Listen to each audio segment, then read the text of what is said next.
ভাই কি মাছ নিয়েছেন আপনি? পাঙ্গাস মাছ নিয়েছেন ভাই? পাঙ্গাস এনে কত করে ব্যস্ত আছেন?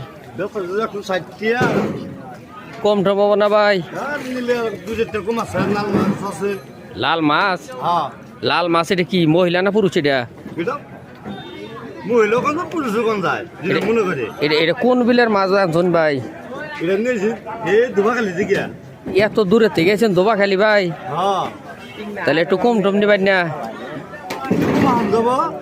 এই যে দেখেন ভাই আমার দোবাখালি থেকে পাঙ্গাস মাছ নিয়ে এসে যে দেখেন মাছগুলো এখনো মরা নাই। যারা যারা নিবার চান এই যে বাইর বুকে করুন কোন টাইপের মাছ নেবেন। কত কেজি ওজনের আছে ভাই? 4 কেজি মাছও আছে আপনার কাছে? এই দেন ভাই আমার 4 কেজি মাছ আছে। মাছগুলো এখনো বাই কারণ এই দেন দামের ভিতরে রয়েছে। জাগর দরকার তার যাই হরুন। এই যে দেখুন এই যে কত বড় বড় মাছ নিয়েছে ভাই আমার। এই যে দেখেন মাছগুলো অনেক সুন্দর। ঠিক আছে ভাই, ভালো থাকেন।